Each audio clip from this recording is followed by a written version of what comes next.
प्रार्थना करते। नमो अरिहंताणं नमो सिद्धाणं नमो आयर्याणं नमो वज्रायाणं नमो योगे सौवसावनम् ओंकारं बिंदुसंयुक्तं नित्यं ध्यायन्ति योगिनः कामदं मोक्षदं चैव ओंकाराय नमो नमः। मंगलम भगवान वीरो मंगलम मंगलम गौतमो गणी मंगलम मंगलम कुंद कुंदार्यो जैन धर्मोस्तु मंगलम मंगल मांगल्यम मांगल्यम सर्वकल्याण सर्व कल्याणकारकम प्रधानम सर्वधर्माणां जैनम जयतु शासनम।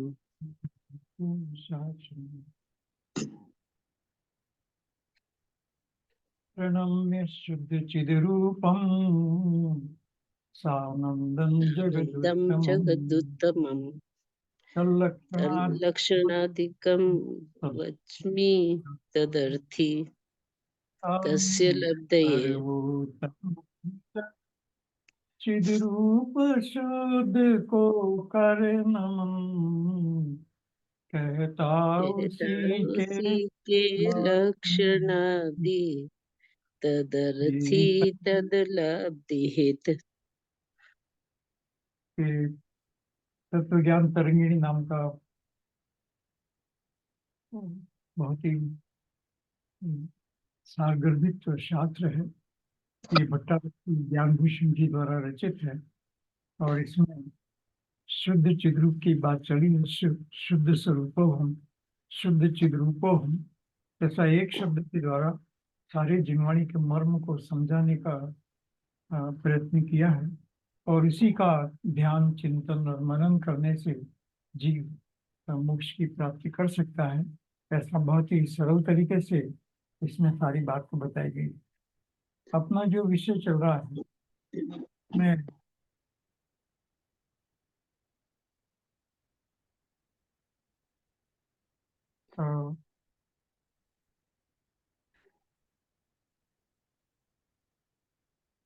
भेद विज्ञान की चर्चा चल रही थी और एक 2 मिनट रिवीजन कर लेते हैं। शुद्ध का मतलब होता है भेद विज्ञान। 6 द्रव्यों से बिल्कुल मैं भिन्न और विशेष करके कर्मों से मैं बिल्कुल भिन्न हूँ, इसलिए शुद्ध हूँ। और कर्मों से भिन्न हूँ तो शरीर से भिन्न हूँ, सारी बात आ गई। इसलिए जगत से बिल्कुल मैं एक भिन्न पदार्थ हूँ, वो शुद्ध हूँ। अर्थात मेरे में उनका कोई मिलावट नहीं है, मेरे में उनका कोई अंश नहीं है। मैं एक स्वतंत्र रूप से एक अलग पदार्थ हूँ। तो ऐसा मानना उस शुद्धता मानना है। और जब शुद्धता ही है, किसी पदार्थ से कोई संबंध नहीं है, तो जगत के सब चीजों से मोह इत्यादि को तोड़ करके केवल एक ज्ञाता दृष्टा स्वभाव में रहता है। वो चिद्रूप की बात है। चिद्रूप मतलब चेतन स्वरूप और चेतन का मतलब ज्ञाता दृष्टा, जानने और देखने वाला रहता है। तो ऐसा जो आत्मा है उसकी प्राप्ति की यहाँ पर बात कही गई है और बहुत ही सरल ढंग से उस बात को समझाया है। अभी भेद विज्ञान की बात को बढ़ाते हुए शुद्ध शब्द की व्याख्या एक तरह से तो कहा कि इस जीव का लक्ष्य मोक्ष है और मोक्ष की प्राप्ति कर्म का संवर निर्जरा हो करके संपूर्ण कर्म का नाश हो जाता है, तब प्राप्ति होती है। और इसलिए संवर और निर्जरा के लिए आवश्यक है कि हम शुद्ध आत्मा का ज्ञान करें और शुद्ध आत्मा का ज्ञान करने के लिए आवश्यक है कि भेद विज्ञान करें। बहुत सरल सी बात कही है। मोक्ष हमारा लक्ष्य है और मोक्ष की प्राप्ति के लिए कर्मों का नाश करना जरूरी है और नाश करने के पहले उसका संवर, नए कर्म न बंधे और पुराने कर्म झड़ जाएं, तो संवर और निर्जरा आवश्यक है। और संवर और निर्जरा करने के लिए शुद्ध आत्मा का ज्ञान चाहिए और शुद्ध आत्मा के ज्ञान के लिए भेद विज्ञान चाहिए। ये सब पदार्थों से अलग है। ऐसी 3 बातें जो अपने पिछली बार लिया था, 3 कहिए 4 कहिए, मोक्ष तो लक्ष्य ही है, तो इसलिए मोक्ष के लिए 3 चीजें चाहिए। कर्मों का संवर और निजरा हो और इसके लिए शुद्ध आत्मा का ज्ञान हो, अर्थात शुद्ध चिद्रूप हम उसका ज्ञान हो और उसकी प्राप्ति के लिए भेद विज्ञान हो। तो उस भेद विज्ञान की चर्चा यहाँ जो ये चैप्टर चल रहा है 9th नंबर का, 9वें नंबर का, उसमें बात चल रही है। तो एक दो बातें रिपीट करते हैं, फिर आगे अपन 18-19 चल रहा था। 14वें में ये कहा कि वही जो भी बात करें कि मुमुक्षु को जो मोक्ष जाना चाहता है वो तो अपनी आत्मा के ज्ञान से, उसी बात को कहा जो भी हमने कहने की कोशिश की कि निज आत्मा के ज्ञान के बिना किसी को मोक्ष नहीं हो सकता। और जब निज आत्मा का ज्ञान करता है तो साक्षात संवर और निर्जरा होते हैं, क्योंकि निज आत्मा का ज्ञान करने पर वो अपनी आत्मा की तरफ ध्यान देता है, आत्मा पर फोकस करता है, आत्मा का ध्यान करता है, तो संसार की चीजों पर ध्यान नहीं देता है, तो नए कर्म नहीं बनते हैं और इस तरह से पुराने जो कर्म हैं, उनके भी निर्जरा हो जाते। और ये सारा भेद विज्ञान का ही खेल है, इसलिए मुमुक्षु को यही भावना भानी चाहिए। ये 14 नंबर के श्लोक में ऐसा कहा है, देखिए। निज आत्मा के ज्ञान से साक्षात संवर निर्जरा, वह व्यक्त भेद विज्ञान से क्यों मुमुक्षु की भावना। कि बस यही क्रम है, अर्थ करते हुए कहा कि मोक्ष प्राप्ति का यही क्रम है और कोई क्रम नहीं है। क्रम से कर्मों का इस तरह से नाश करना वही भेद विज्ञान है, और भेद विज्ञान से ही अ, आगे जा करके शुद्ध आत्मा का ज्ञान होता है और उससे कर्म का नाश होता है। अब आगे ये कहा कि ये जी भेद विज्ञान की कला तो जानता है लेकिन आत्मा में नहीं लगाता है। तो ये जी बहुत सारी परीक्षा करके बहुत सारा ज्ञान करता है, बहुत कलाएं सीखता है। सब कलाओं में भेद ज्ञान कर जरूरी है। कोई भी कला ऐसी नहीं है जो भेद ज्ञान के बिना कोई सीख जाए, चाहे वो कारीगर हो, चाहे पेंटिंग का काम हो, वहां पर भी रंगों का भेद का ज्ञान जरूरी है। कलाएं डांस इत्यादि में भी भेद विज्ञान करना जरूरी है कि हाथ पाँव का कैसे म्यूजिक के साथ तालमेल बैठे। तो सब इस तरह के, कोई जगत में ऐसी विद्या नहीं है, पढ़ाई इत्यादि सब भी ऐसा ही है। कोई विद्या ऐसी नहीं है जिसमें भेद ज्ञान की आवश्यकता न हो। तो यहाँ ग्रंथकार कहते हैं कि संसार में तुम परीक्षा करते हैं और अनेक प्रकार की, अ, परंतु मोक्ष मार्ग में आज तक जीव ने भेद विज्ञान नहीं किया। आज तक भेद विज्ञान का लाभ जीव को नहीं हुआ। ये 15वें श्लोक में कहा था। और फिर भेद ज्ञान का फल बताने के लिए कह रहे हैं कि भेद एक तूफान की तरह, भेद विज्ञान एक तूफान की तरह है, और जब तूफान आता है तो धूल इत्यादि उड़ जाते हैं।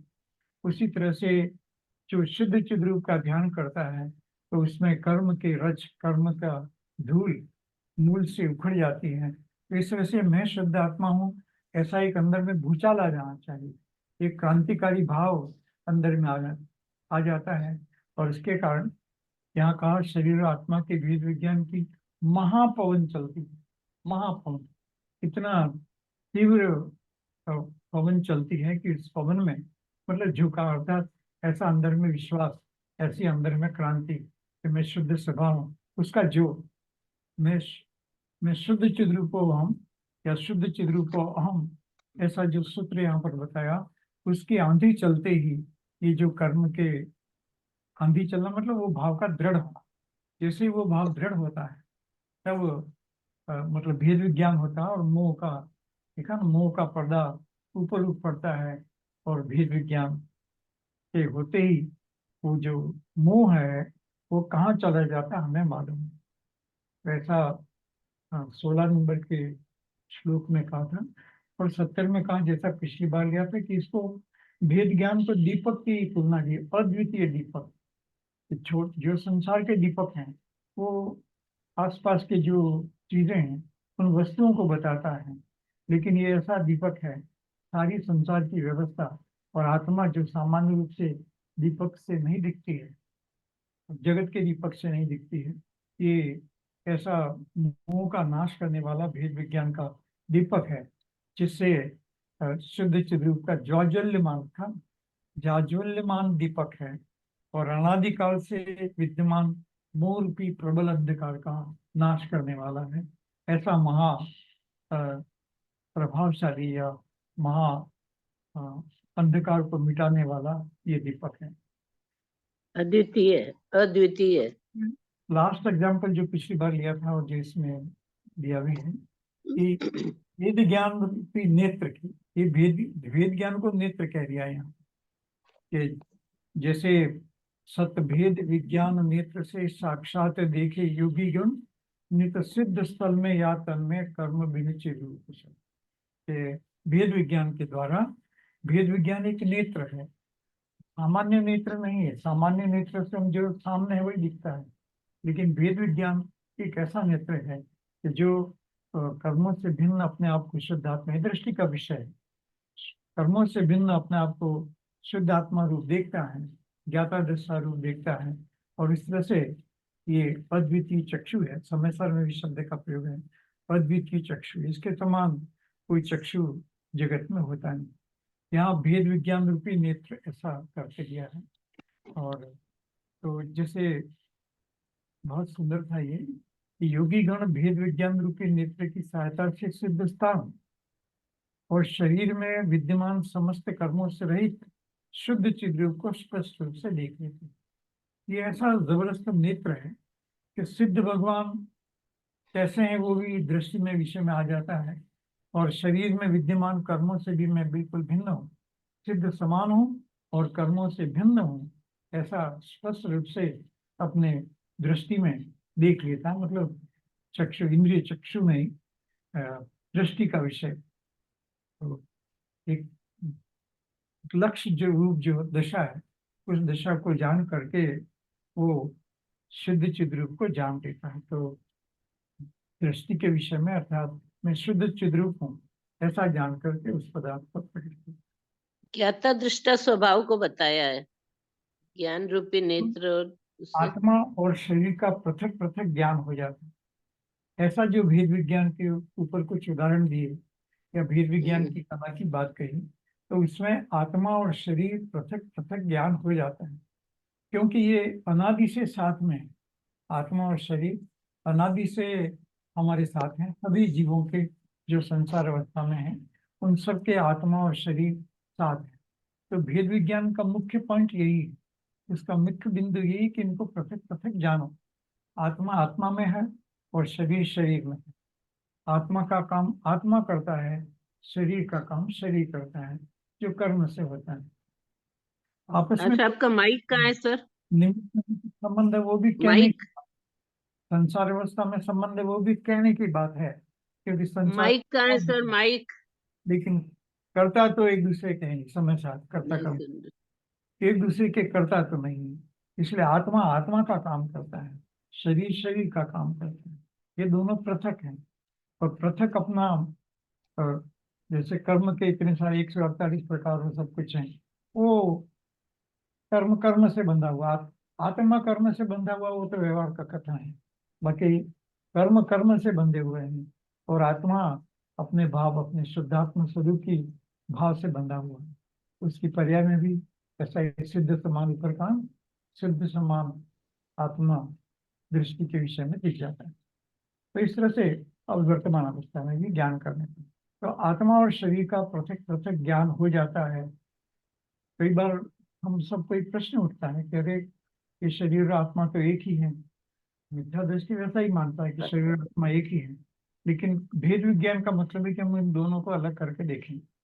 इसलिए शरीर, इंद्रियां, वो सब कर्म के उदय से, जुग जुग शरीर में बीमारी का होना, ये सब कर्म के उदय से होते हैं।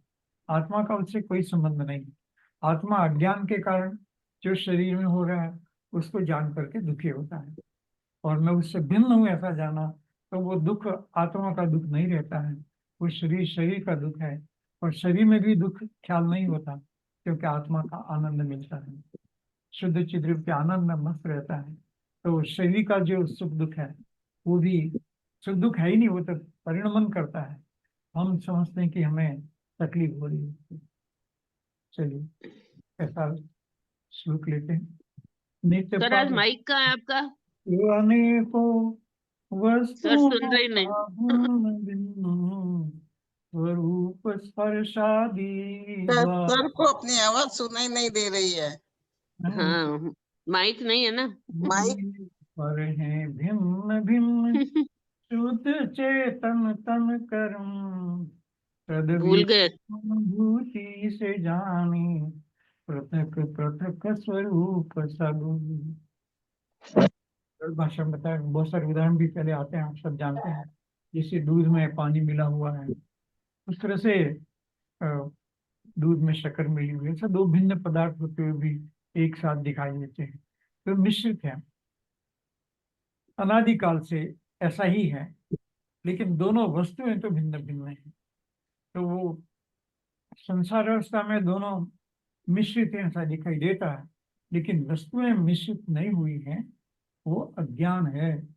वस्तुएं तो बिल्कुल भिन्न भिन्न है, और इसलिए उसको जानना, जो विज्ञानिक मतलब निशंक विज्ञ जो विद्वान पुरुष हैं, जो समझदार हैं, जिनको आत्मा का ज्ञान हो गया है, वो जानते हैं कि निशंक रूप से उसको अलग अलग जानते हैं,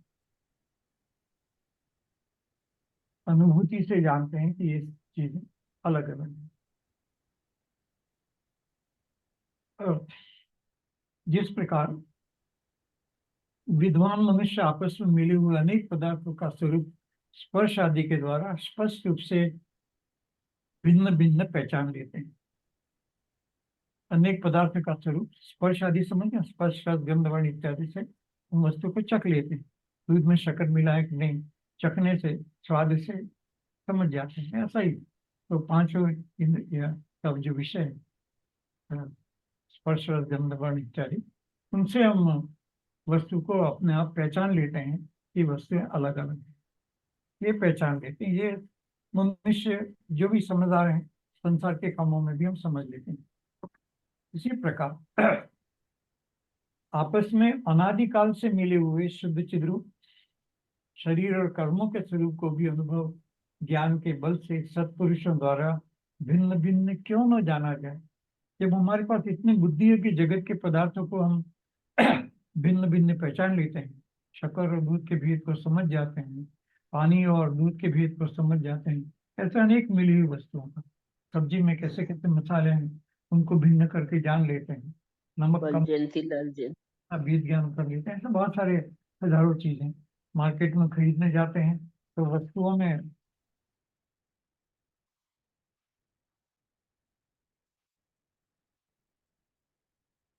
हाँ जी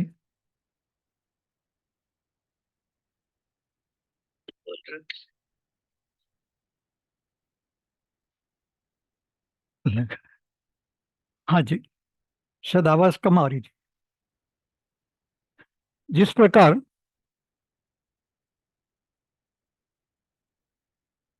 आवाज आ रही है ना? हेलो?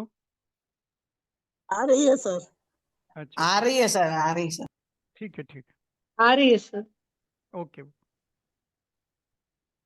जिस प्रकार विद्वान मनुष्य आपस में मिले हुए अनेक पदार्थों का स्वरूप स्पर्श करके भिन्न भिन्न पहचान लेता है, उसी प्रकार से जो भी वो बुद्धि यदि आत्मा में लगाता है, कर्म और आत्मा के बीच में लगाता है, तो उसको ये शुद्ध चिद्रूप शरीर और कर्मों का स्वरूप का अनुभव भी हो जाएगा। क्यों नहीं हो जाएगा?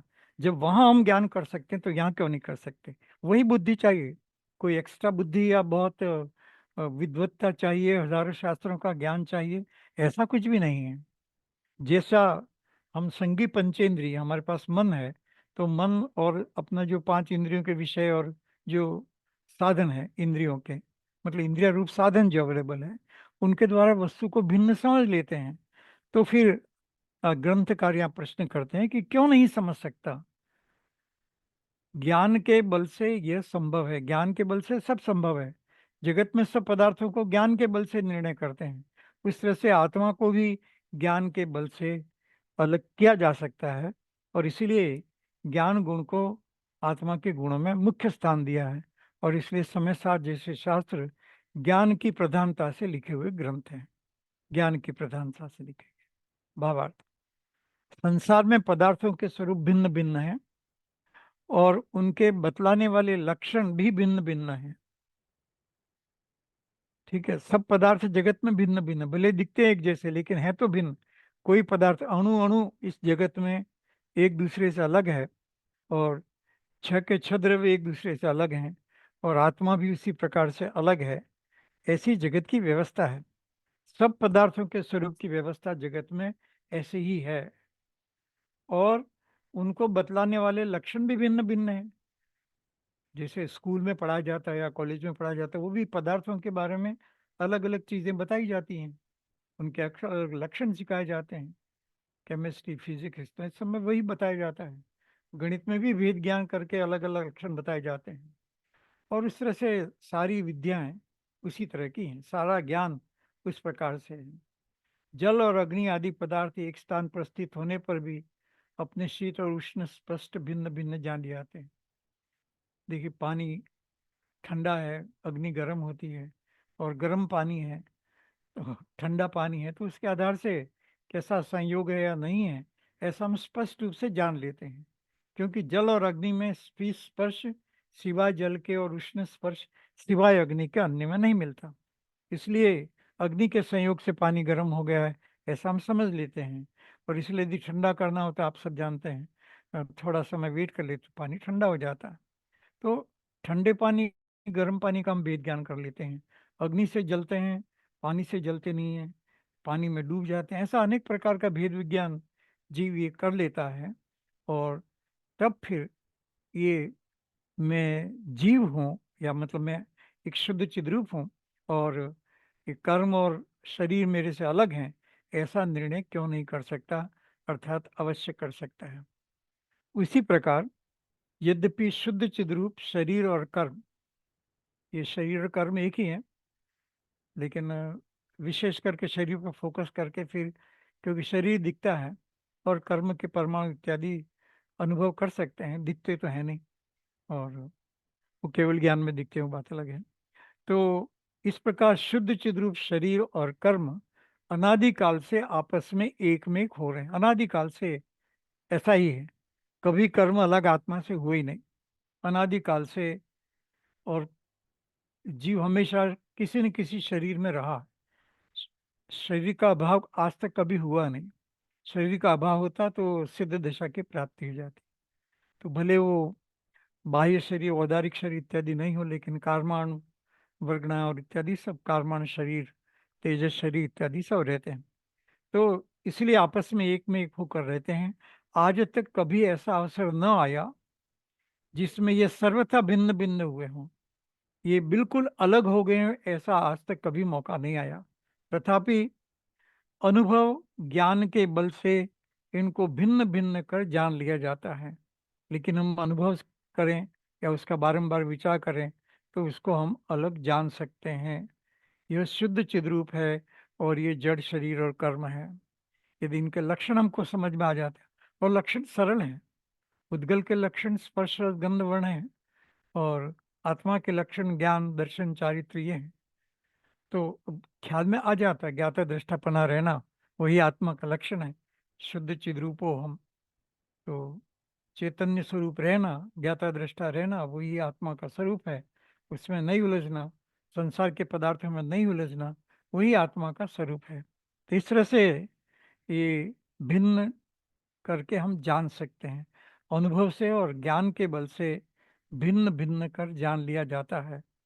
अतः या यह शुद्ध चिद्रूप है और ये जड़ शरीर और कर्म है, इस बात स्पष्ट रूप से समझ में आ जाती है।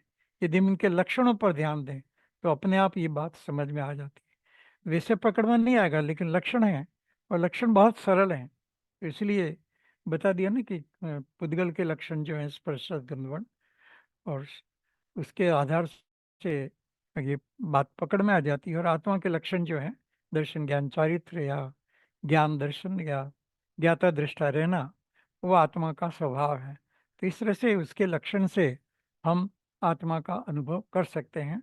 और जैसा पिछली बार लिया था, अनादिकाल से वेद विज्ञान के द्वारा ही जीवों ने इस प्रकार से मोक्ष की प्राप्ति की है और वर्तमान भी कर रहे हैं, और भविष्य में भी जो मोक्ष की प्राप्ति करेंगे वो इसी भेद के द्वारा करेंगे, इसी ज्ञान के द्वारा करेंगे। अन्य प्रकार का ज्ञान नहीं होता, एक ही ज्ञान है, अनंत काल से एक ही प्रकार का ये जो भेद ज्ञान है शरीर कर्म और आत्मा के बीच में, वही भेद ज्ञान से जीव अनादिकाल से आज तक मोक्ष में जा रहे हैं और भविष्य में भी जाएंगे। अभी एक और उदाहरण से भेद ज्ञान को समझाते हैं। आत्मानं देह कर्माणि भेद ज्ञाने समागते मुक्त्वा यान्ति यथा सर्पा गरुड़े चंदन ध्रुवम। जैसे गरुड़ को देख चंदन तरु लिपटे सर्प भी नित भाग जाते छोड़ कर त्यों आत्मा तन कर्म भी। यद्यपि अनादि से मिले पर पारमार्थिक भेद का विज्ञान प्रगटा तन कर्म आत्म से भिन्न हुआ सदा। गरुड़ पक्षी का एग्जाम्पल देकर कहा है कि जिस प्रकार चंदन वृक्ष पर लिपटा हुआ सर्प अपने वैरी गरुड़ पक्षी को देखते ही तत्काल आंख से ओझल हो जाता है। गरुड़ पक्षी को देखते ही सर्प पहले एंजॉय कर रहा था चंदन के वृक्ष पर, लेकिन जैसे ही पक्षी को देखता है, गरुड़ को देखता है, वो भाग जाता है, एकदम अपने आप को कहीं छिपा लेता है। पता लगाने पर भी नहीं, कितना ही खोज करो, वो कहीं बिल में या किस जगह से ऐसे छिप जाता है कि उसका पता नहीं लग सकता। बहुत मुश्किल होता है, हो सकता है लेकिन जनरली मुश्किल है, पता नहीं लगता। उसी प्रकार ये तो बाहर का उदाहरण था जो इससे बहुत ज़्यादा समझने की जरूरत नहीं है, लेकिन अब उसी प्रकार से भेद विज्ञान के उत्पन्न होते ही ग्रंथकार कहते हैं कि तू एक बार भेद विज्ञान तो कर। उस भेद विज्ञान के उत्पन्न होते ही ये समस्त देह और कर्म आत्मा को छोड़कर न मालूम कहाँ लापता हो जाते। विरोधी भेद विज्ञान के उत्पन्न होते ही कर्मों की सूरत भी नहीं दिख पड़ती। देखिए कर्म कहाँ चले जाते हैं, समय सार में जो कहा प्रमाण नय निक्षेप, ये सब कहीं चले जाते हैं, कर्म भी कहीं चले जाते हैं। क्योंकि भेद विज्ञान होते ही शुद्ध आत्मा दिखाई देता है, मैं शुद्ध ज्ञान स्वरूप ज्ञाता दृष्टा स्वरूप हूँ, ऐसा भाव अनुभव में आता है और ऐसा अपने आप को मानता है। तो फिर उसमें कर्म भले हों लेकिन कर्मों की दृष्टि छूट जाती है। कर्म से मेरे जीवन में काम होता है या उससे मेरे को कोई सफलता मिलेगी, ऐसी उस पर दृष्टि हट जाती है। और इसलिए अ, ये भेद विज्ञान का विरोधी है कर्म इत्यादि, ठीक है। तो विरोधी भेद विज्ञान के उत्पन्न होते ही कर्मों की सूरत भी नहीं दिख पड़ती, तो कर्म पता नहीं कहाँ गायब हो जाते हैं। कहने का मतलब ये है कि हे जीव, तू भेद विज्ञान कर, तेरे भेद विज्ञान से कर्म का नाश होगा। कर्म को नाश करने के अन्य कोई उपाय नहीं है, ये कहना चाह रहे हो। पहले भी जो श्लोक है उसमें वही कहना था कि कर्मों का भेद विज्ञान का मतलब ये है कि कर्मों का नाश करने का और कोई उपाय नहीं है। तू भेद विज्ञान कर और शुद्ध आत्मा की दृष्टि रख, तो कर्म अपने आप नाश को प्राप्त हो जाएंगे। जैसा शुरू में कहा कि वो इसका लक्ष्य करेगा, और जब उसका लक्ष्य करेगा तो कर्म पर दृष्टि नहीं होगी, तो नए कर्म नहीं बनेंगे, संवर हो जाएगी, पुराने कर्मों की निर्जरा हो जाएगी। ये ऑटोमेटिक प्रोसेस है। तो उससे फिर जीव को आगे जा करके मोक्ष की प्राप्ति हो जाएगी। तो मोक्ष प्राप्त करने का बहुत ही सरल और ओनली तरीका, एक ही तरीका है बस, दूसरे तरीके नहीं है। सब मार्ग नहीं है। पिछली बार जैसा प्रश्न आया था ना, कई तरह तरह के रास्ते नहीं, तरह तरह के मार्ग तो एक ही है। शुद्ध आत्मा का ध्यान करो, शुद्ध आत्मा का अनुभव करो, मैं शुद्ध आत्मा हूँ ऐसा जानो, मैं शुद्ध चिद्रूपोहम ऐसा श्रद्धान करना, वो सम्यक दर्शन, उसी प्रकार का ज्ञान करना कि कैसे भिन्न हूँ, वो सम्यक ज्ञान, और उसी भाव में मस्त रहना, वो सम्यक चारित्र। तो इस तरह से सम्यक दर्शन, ज्ञान, चारित्राणी, मोक्ष मार्ग सभी इसी में आ जाता है। और इसलिए जो अज्ञानी जीव की अनादिकाल से जो तलाश है, उसने सुन भी रखा है कि कर्म के कारण दूसरे धर्मों में भी कर्म इत्यादि की बात चलती है, और हमारे जो भारतीय धर्म है उनमें तो कर्म की बात निरंतर चलती रहती है। तो इसलिए कर्म से मैं भिन्न आत्मा हूं, ऐसा समझना बहुत ही जरूरी है। वो मूल है मतलब। और उसका नाश करने का उपाय, जैसा हम 2 बार बोल चुके हैं, तीसरी बार फिर बोलते हैं कि नाश करने का उपाय अन्य कोई नहीं है, केवल शुद्ध चिद्रूप को जानना या शुद्ध आत्मा को जानना, वही कर्मों का नाश करने का उपाय है। कोई और बाहरी क्रियाएं वो निमित्त रूप में हो सकते हैं, लेकिन वो करती नहीं है। व्रत उपवास करे, मुनि दीक्षा ले ली, ये सब बाह्य में निमित्त होते हैं लेकिन उससे होता नहीं है। होता तो मैं शुद्ध चित स्वरूप हूँ, ऐसा विचार करने से, ऐसा ध्यान और चिंतन करने से होता है। तो इसलिए कठोर तपस्या करके मैं प्राप्त कर लूंगा, ऐसा कोई सिद्धांत बनता नहीं है। घोर तपस्या करके मिल जाएगा, नहीं मिलता है। कब? जब वो शुद्ध चिद्रूप का ध्यान करता है। तो शुद्ध चिद्रूप का अखंड या निरंतर ध्यान करता है, तो हम कहते हैं कि वो तपस्या है, वो घोर तपस्या कर रहा है। बस इस तरह सारा उसने संसार इत्यादि सब चीजों को छोड़ करके शुद्ध आत्मा की साधना कर रहा है, इसलिए दीक्षा ले लिया। तो वही तप है और वही सब कुछ है, वही त्याग है, वही मोह का त्याग है। और कुछ मोह का त्याग नहीं होता। अगला चैप्टर मोह पर है। तो इसलिए इसको समझना बहुत जरूरी है कि वेद विज्ञान से उत्पन्न होते ही समस्त देह या कर्म आत्मा को छोड़कर न मालूम कहाँ लापता हो जाते हैं। वो भविष्य में तो लापता हो जाएंगे, लेकिन अभी दृष्टि में ही हो, पहले भेद विज्ञान के होते ही दृष्टि में ओझल हो जाते हैं। और जब दृष्टि में ओझल हो जाते हैं तो आगे जा करके वो आत्मा से भी अलग हो जाते हैं। और इस तरह से जीव को मोक्ष क्रमश, ऐसा लिखा था ना पहले, क्रम से, ऐसा एक गाथा में आता है अभी।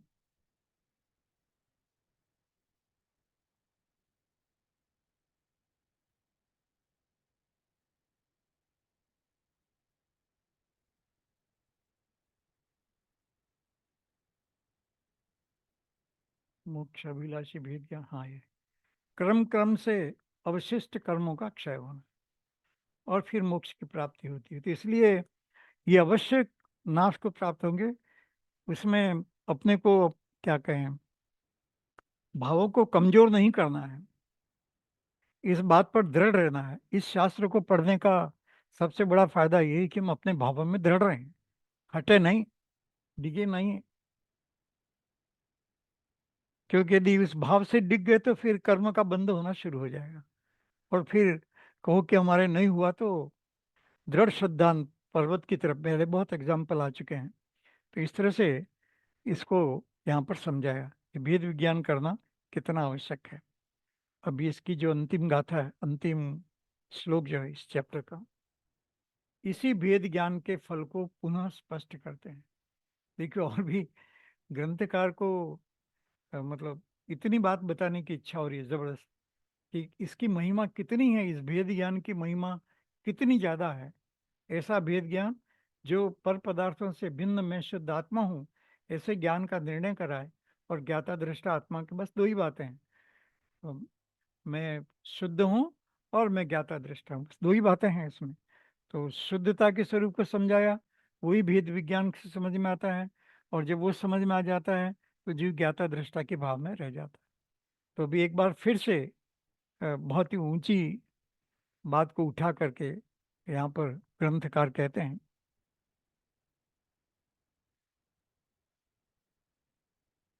वेद ज्ञान बलात् शुद्ध चिद रूपम प्राप्य केवली भवे देवादिदेवो अपि तीर्थकर्ता जिनेश्वर। भगवान तक की बात यहाँ पर कह दिया है। वेद विज्ञान से जीव भगवान बनता है, खाली आत्मज्ञान करता है ऐसा नहीं, भगवान बन जाता है। पाशुद्ध चिद रूप भेद ज्ञान प्रभाव से सर्वज्ञ हो, देवाधिदेव जिनेश तीर्थंकर हुआ शोभित अहो। भेद ज्ञान के बल से शुद्ध चिद्रूप को प्राप्त करके केवली बन जाता है, मूल श्लोक में कहा। और फिर देवाधिदेव बन जाता है, तीर्थंकर बन जाता है, भगवान बन जाता है। इस भेद विज्ञान के बल से यह आत्मा सिद्ध चिद्रूप को प्राप्त कर केवल ज्ञानी, तीर्थंकर, जिनेश्वर और देवाधिदेव हो जाता है। एक ही बात है ये। केवल ज्ञानी को, तीर्थंकर को, थोड़े से शब्दों में अंतर है जरा सा, लेकिन मूल बात एक ही है कि ये भगवान बन जाता है। मूल बात ये है कि ये जीव भगवान बन जाता है। और क्या कहें, मतलब कि इतना सरल कर दिया है मोक्ष मार्ग को। इससे अधिक सरल क्या कर सकते हैं। और भगवान बनने की प्रक्रिया को, या भगवान बनने की जो विधि है, उस विधि को इससे अधिक और क्या सरल 2-3 शब्दों में कह दें, या 2-3 स्टेप्स में बता दें, उससे सरल और क्या हो सकता है। और जिसमें कुछ करना नहीं, जिसमें कोई खर्चा नहीं, जिसमें कोई शरीर को कष्ट नहीं, ऐसा में शुद्धात्मा इतना विचार करना है और उसका ध्यान करना है। कुछ चाहिए नहीं, किसी भी बाहर पदार्थ की कोई आवश्यकता नहीं। इतना सरल भगवान बनना, इतना सरल है। जैसा एक बार आया था पहले कि जगत के काम करना मुश्किल है, क्योंकि बाह्य का काम करने के लिए बाह्य का सपोर्ट चाहिए। भोजन बनाओ तो सामग्री चाहिए, कुछ भी। तो बाहर के सपोर्ट के भी यहाँ किसी की आवश्यकता नहीं है। केवल हे जीव तू स्वयं अकेला शुद्ध चिद रूप का ध्यान करके मोक्ष की प्राप्ति कर सकता है। और इसलिए भगवान बनना इतना सरल है। लोग कहते हैं कि भगवान बनना कठिन, अभी कहेंगे भावार्थ में, लेकिन यहाँ कहते हैं कि बस एक ही शर्त है, भेद विज्ञान का बल चाहिए। भेद विज्ञान करके, और इसमें ज्ञान करना है कि दोनों चीजें अलग हैं। और वो ज्ञान करने के लिए बहुत बड़ा ज्ञान चाहिए, ऐसा भी कुछ नहीं है। क्योंकि दिखता है ना, शरीर यहाँ रह जाता है, आत्मा निकल जाती है। और अभी भी जब हम ज्ञान करते हैं तो शरीर से भिन्न रह करके ज्ञान करते हैं। मेरे को बुखार आ रहा तो शरीर से भिन्न होकर के वो मेरे पने को मिक्सअप करके ज्ञान कर लेते हैं। ऐसी बहुत सारी चीजें हैं। हमको अभी भी वर्तमान में, मुझे बुखार नहीं आना चाहिए था, बुखार आना अच्छी चीज नहीं, कुछ भी, ये ज्ञान तो हो रहा ना। तो ये ज्ञान तो ये कर ही रहा है, ऐसा भेद विज्ञान कर रहा है। बस उस भेद विज्ञान को सिद्ध चिद रूप से जोड़ना है, शुद्धता से और चिद रूप से। शुद्धता अर्थात मेरा आत्मा का स्वरूप त्रिकाल वैसा ही है, और चिद रूप का मतलब कि मैं ज्ञाता दृष्टा हूँ, और कुछ नहीं। बस उससे उसको जोड़ा, वेद विज्ञान के बल से अपने आप को, अपनी आत्मा को शुद्ध चिद रूप से जोड़ा, अर्थात उसी का ध्यान किया, उसी का चिंतन मनन किया, तो वो केवल ज्ञानी सर्वज्ञ बन जाता है, तीर्थंकर बन जाता है, जिनेश्वर भगवान बन जाता है, देवादिदेव, जो भी ये शब्द हैं वो सब बन जाता है। भावार्थ, केवली जिनेश्वर आदि पदों की प्राप्ति अति कठिन है। वैसे बहुत कठिन लगती है, क्योंकि कौन बनता है, बहुत ही कम जीव बनते हैं। अनंत जीवों में कितने जीव केवली जिनेश्वर आदि पदों की प्राप्ति करते हैं, इसलिए कठिन है, ऐसा कहने में आया है। परंतु मेड इजी, मतलब परंतु भेद विज्ञानियों के लिए अति कठिन नहीं। लेकिन जिसने ये भेद विज्ञान की कला सीख ली, समझ ली, उसके लिए कठिन नहीं है। भेद विज्ञानी के लिए ये बात कठिन नहीं है, क्योंकि वो इतना सरल है। शुद्ध चिद रूप का विचार करना, ध्यान करना, बस वही चाहिए और कुछ नहीं चाहिए, इतना सरल है। केवली जिनेश्वर आदि पदों की प्राप्ति अति कठिन है, परंतु भेद विज्ञानी के लिए अति कठिन नहीं है। भेद विज्ञान इतना सा एफर्ट्स करना है, जितना बुद्धि हम खाना बनाने में या घर के कामों में या थोड़ा सा कमाने में लगाते हैं, या वहां पर भी नहीं लगाए तो बैठे बैठे विचार कर सकते हैं, और विचार करके ज्ञान करते हैं। वही बुद्धि, मेहनत नहीं, बुद्धि, वही बुद्धि यदि हम शुद्ध चिद रूप में लगाएं तो जीव को सरलता से मोक्ष पद की प्राप्ति हो सकती है। क्योंकि जो महानुभाव अपने भेद विज्ञान रूपी अखंड बल से शुद्ध चिद रूप की प्राप्ति कर लेते हैं, जो महानुभाव, वो महान जीव हैं जो ऐसा कर लेते हैं। क्या करते हैं, भेद विज्ञान से, अखंड बल से भेद विज्ञान को जाना, और उसी में अ, उसी का बल का प्रयोग किया, उस ज्ञान का। बल मतलब कोई शरीर की शक्ति से मतलब नहीं है। बल मतलब मैं शुद्ध चिद रूपी ही हूँ, अन्य कोई नहीं हूँ, ऐसा अ, भाव करना, उस भाव से डिगना नहीं, ऐसे भाव की निरंतर भावना करना, और ऐसा निर्णय करना, और निर्णय पर दृढ़ रहना। बस ये तो जगत में सब जगह रहते हैं, निर्णय पर दृढ़ होना। चाहे मकान बनाना हो, शादी ब्याह करना हो, या कहीं तो निर्णय करना पड़ता है, और निर्णय को फिर दृढ़ करना पड़ता है। व्यापार करें तो भी ऐसा ही होता है। तो इसलिए यहाँ करें कि भाई भेद विज्ञान रूपी अखंड बल से ताकत तो लगानी पड़ेगी, शुद्ध चिद रूप की प्राप्ति कर सके। ताकत मतलब कोई फिजिकल ताकत से मतलब नहीं है, दृढ़ता, अपने भाव की दृढ़ता, वही ताकत है। शुद्ध चिद रूप की प्राप्ति कर लेते हैं वे केवल ज्ञान रूपी अचिंत्य विभूति से मंडित हो जाते हैं, वो महान जीव बन जाते हैं। ऐसा ऐसा बेनिफिट मिलता है, ऐसा ऐसा फल मिलता है शुद्ध चिद्रूप के ध्यान का, शुद्ध चिद्रूप के निर्णय का। अचिंत विभूति हम कल्पना नहीं कर सकते, ऐसा अनंत ज्ञान दर्शन सुख वीर इत्यादि जीवों को प्राप्त होते हैं। तो अचिंत विभूति से मंडित हो जाते हैं, महान हो जाते हैं, सदा काल के लिए सुखी हो जाते हैं, कर्मों का नाश हो जाता है, आत्मा के अनंत गुण प्रकट होने लगते हैं, अनंत सुखी हो जाते हैं। तो अत्यंत विभूति से मंडित हो जाते हैं। समस्त देवों के स्वामी, सारा देवलोक उनको नमस्कार करता है, इसलिए देवादिदेव कहते हैं।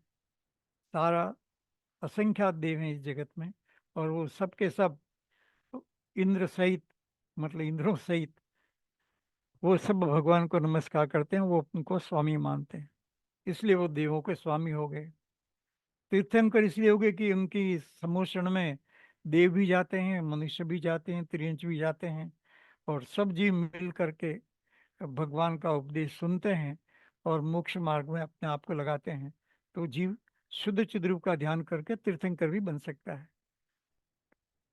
मैं तीर्थंकर कैसे बनूं, तो उसका रहस्य भी इसी में है कि शुद्ध चिद्रूप का दृढ़ता से ध्यान करो तो जीव तीर्थंकर भी बन जाएगा। और फिर जिनेश्वर, नहीं, इंद्रियों को जीत करके जो ईश्वर मतलब स्वतंत्र रूप से रहता है। इंद्रियों के कारण हम गुलाम रहते हैं।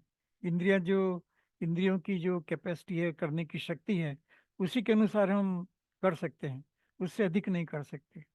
इसलिए अ, इंद्रियों से भिन्न स्वतंत्र रूप से जिन ईश्वर मतलब जिन इंद्रियों का जीतना, मतलब जिनेंद्र ऐसा बोलते हैं, तो उस प्रकार से भी अर्थ कर सकते हैं। और जिनका भगवान, तो फिर वो ईश्वर ऐसा हो जाता है।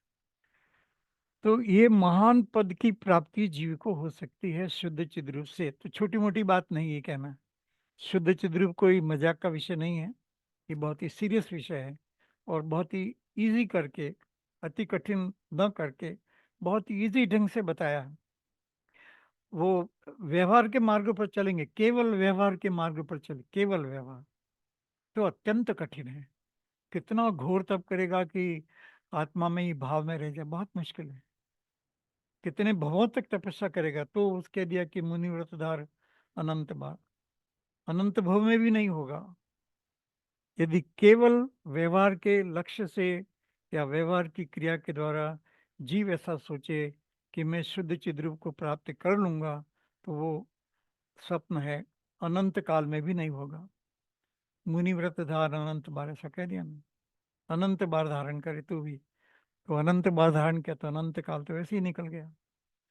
तो इसलिए अनंत काल में भी नहीं होगा।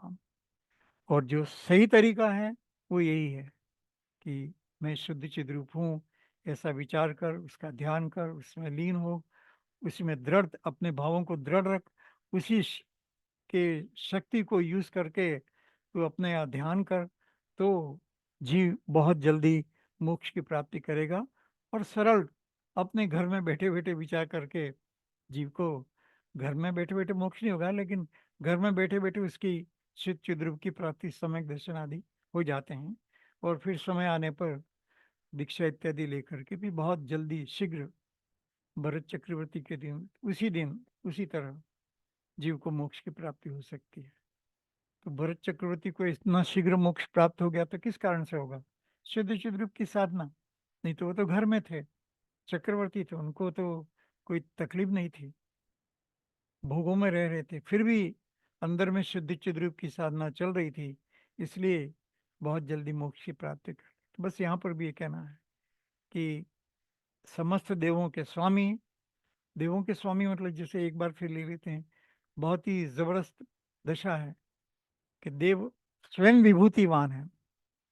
नहीं, देवों का ऐश्वर्य मतलब हमारी कल्पना के परे है, और वो देव भी जिनके चरणों में झुकते हैं, ऐसा समस्त देवों का स्वामी बन जाता है।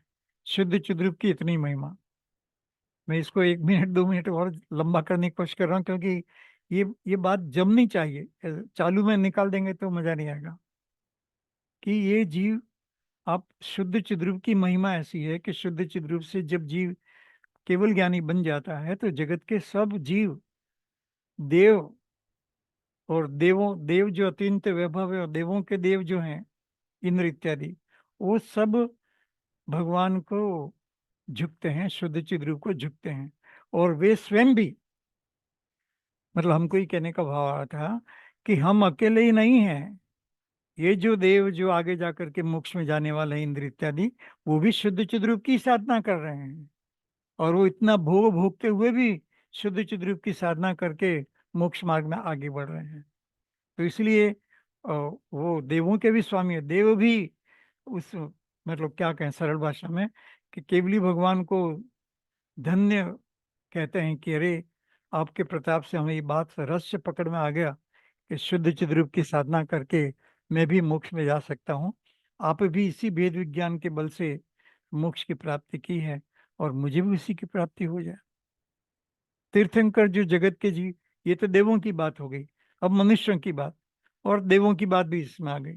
वो तीर्थंकर जो, जिनको उपदेश सुनकर द्वादशांग वाणी, नहीं तो द्वादशांग वाणी का सार भी क्या है, गंधर इत्यादि उपदेश का भी सार क्या है, कि उनके उपदेश का भी सार ये है कि तू शुद्ध चिद्रूप है।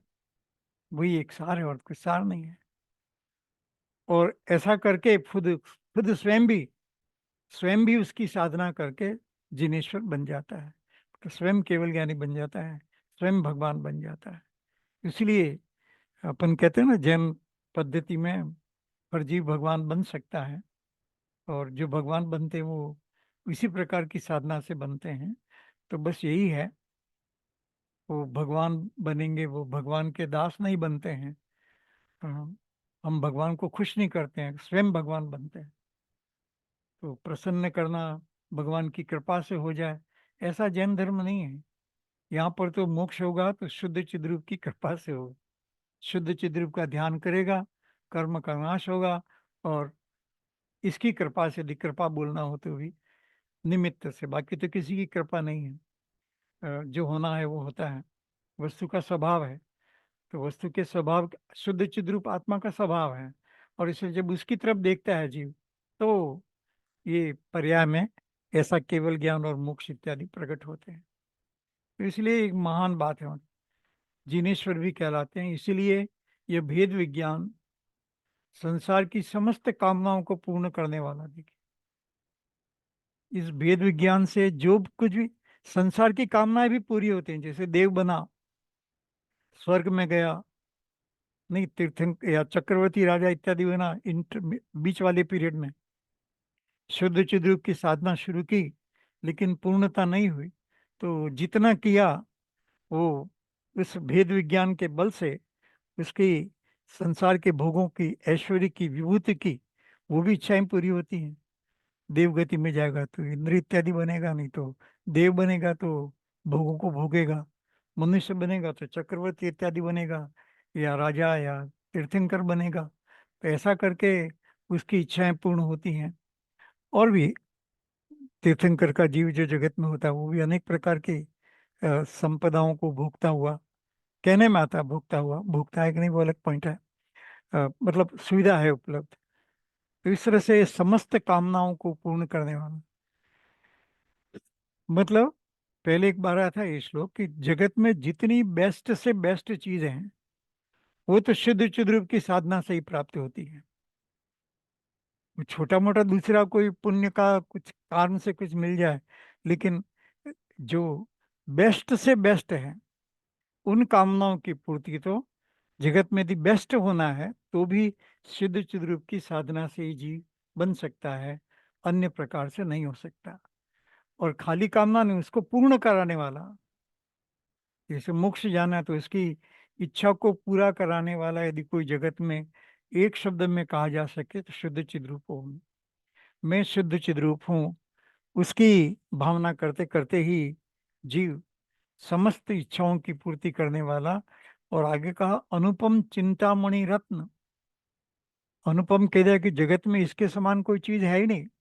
शुद्ध चिद्रूपो हम, ऐसे भाव वाला ये जो सेंटेंस है या जो वाक्य है या मंत्र है कह दीजिए, वो मंत्र के अलावा ये अनुपम है। इसके तुलना में या इसके अलावा कोई और मंत्र नहीं है जो इसकी तुलना कर सके, इसलिए इसकी उपमा किसी को नहीं दे सकते।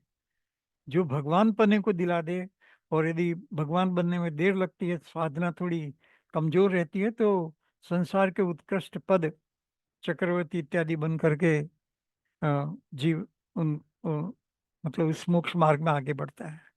तो इसलिए अनुपम कह दिया। और फिर चिंतामणि रत्न कह दिया कि चिंतामणि रत्न से जो मांगे उसकी प्राप्ति होती है। बार बार सुमित प्रकाश जी तो आप सब जानते हैं, सुना है, बार बार चिंतामणि रत्न की बात करते हैं कि ये चिंतामणि रत्न है। वास्तव में ऐसा ही है।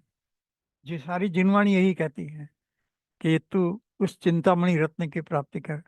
मतलब चिंतामणि रत्न मिल गया जैसा बार बार कहने में आता है, तो फिर और कोई चाहिए ही नहीं। कोई लूट ले जाए, कोई अपना छीन ले तो भी कुछ नहीं, चिंतामणि रत्न दे देगा। बीमारी होगी कोई बात नहीं, चिंतामणि रत्न दे देगा। ऐसा कोई भी मुझे अ, अच्छी गति चाहिए, चिंतामणि रत्न दे देगा। जो भी ये जीव चाहेगा उस सब की पूर्ति चिंतामणि रत्न करता है। तो ये मैं शुद्ध चिद रूप हूँ, ये रत्न है, ये चिंतामणि रत्न है।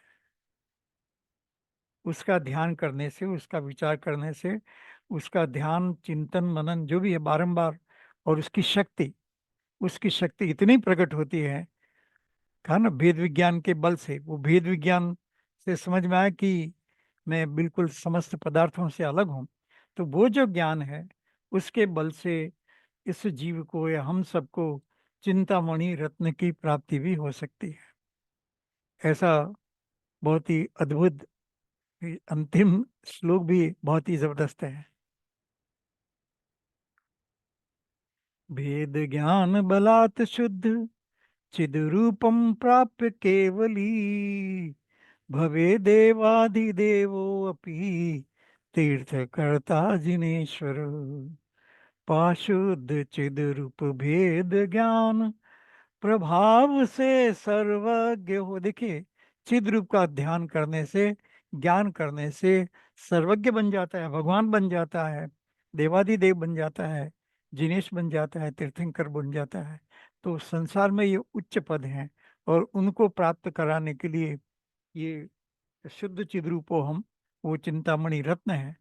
तो इस तरह से हम इसको समझें और अपने जीवन में इसकी महिमा को जान करके, इसका बारंबार विचार करके, बारंबार ध्यान चिंतन मनन, और इस भावना को दृढ़ करके, बल जरूरी है, भेद विज्ञान बल का काम करता है। तो अंदर में शक्ति प्रकट होनी चाहिए कि अरे हाँ, मैं तो शुद्ध चिद रूप ही हूँ। और जैसे जैसे भेद विज्ञान बढ़ता है, त्यों त्यों वो भाव दृढ़ होता जाता है। तो इसलिए मोक्ष इत्यादि की प्राप्ति शुद्ध चिद रूप के ध्यान से होती है, और शुद्ध चिद रूप का ध्यान भेद विज्ञान के बल से होता है। तो इस तरह से इस बात को समझ करके हम सभी भेद विज्ञान के द्वारा, शुद्ध चिद रूप की साधना के द्वारा केवल ज्ञान और मोक्ष को प्राप्त करें, क्योंकि ये अनुपम चिंतामणि रत्न है। ऐसी भावना से बात को समाप्त करते हैं। इस प्रकार मोक्षाभिलाषी, देखिए, मोक्षाभिलाषी को तो यही करना है, मोक्ष की अभिलाषा नहीं है, और संसार में भोग करना तो भोग करे, शुद्ध चिद रूप को भूल जाए। मोक्षाभिलाषी भट्टारक ज्ञान भूषण द्वारा निर्मित तत्व ज्ञान तरंगिणी में शुद्ध चिद्रूप की प्राप्ति के लिए भेद विज्ञान की प्राप्ति को बताने वाला ये 159 से 180 पर्यंत 22 पद्य में ये 8वां अध्याय समाप्त होता है। 8वां, जैसे 8 कर्म का नाश करके मोक्ष की प्राप्ति करा दे, अष्टम भूमि में पहुंचा दे, ऐसी सुंदर बात इसमें अंतिम श्लोक में भी उसी तरह की बात की है। तो चलिए यहाँ पर समाप्त करते हैं। अगली बार ये 9वां चैप्टर लेंगे, जिसमें कहा कि शुद्ध चिद्रूप के ध्यान से ही मोह का त्याग हो सकता है। शुद्ध चिद्रूप को समझे बिना मोह का त्याग नहीं हो सकता। कोई कह के हमको मोह का त्याग हो गया, नहीं थी क्या? शुद्ध चिद्रूप के ज्ञान के बिना ऐसा नहीं हो सकता। ऐसी बात अगली बार लेंगे।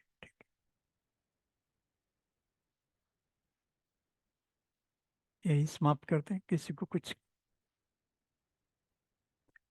बहुत ही सरल और बेस्ट तरीका बताया। Yes sir, thank you sir. Hmm, thank you sir, thank you sir. एक ही बात कहनी थी कि चिंतामणि से तो मांगने पर कुछ मिलेगा, इधर हाँ तो हाँ बस ध्यान हाँ हाँ, करने से सब कुछ स्वतः हो जाता है सर। बहुत अच्छा, राइट राइट, सही बहुत बात है। अच्छा सर, भेद विज्ञान के बिना कोई उपाय नहीं है हाँ, सर। कोई उपाय नहीं है। आज प्रवचन सार के का स्वाध्याय चल रहा था सर परमागम क्लास में, तो वहां पर भी आया था कि जब शुद्ध चिद रूप का अनुभव, मतलब बात वो थी कि जब अंतर में विशुद्धि बढ़ती है तो देह के दुख का पता ही नहीं चलता। हाँ, बिल्कुल ऐसा ही है, राइट, सही बात है। Thank you sir, thank you sir. हाँ जी, है।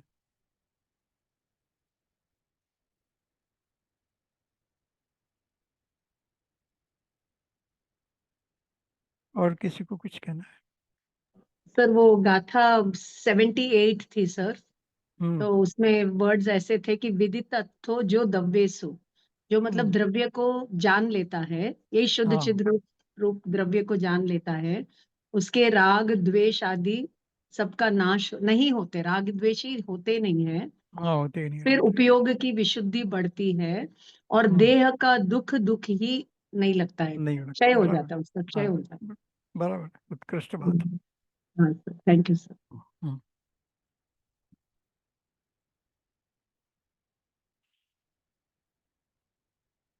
सॉरी, भेद विज्ञान तो अपने आप में एक पीएचडी का टॉपिक है सर। हाँ हाँ, किया, हमारे एक स्टूडेंट ने किया भेद विज्ञान, अच्छा अच्छा, इंग्लिश अवार्ड में भी हो सर? गया। नहीं, हिंदी में किया, अच्छा अच्छा अच्छा, ऑलरेडी अवार्ड हो गया डिग्री। Okay sir, okay. सही बात है, वो तो चलते रहना चाहिए। हाँ कोई सर, एक पीएचडी से कोई काम नहीं होता है। हाँ तो सर। अनंत जीव अनंत काल से इसकी मतलब रिसर्च करते ही रहते हैं। और और आप वास्तविक जब, सर्च, वास्तविक हाँ सर्च सर, तो अंदर में करनी है, अंदर में ही खोजना है वेद। हाँ हाँ, हाँ sir, thank you sir, thank you so much. Hmm,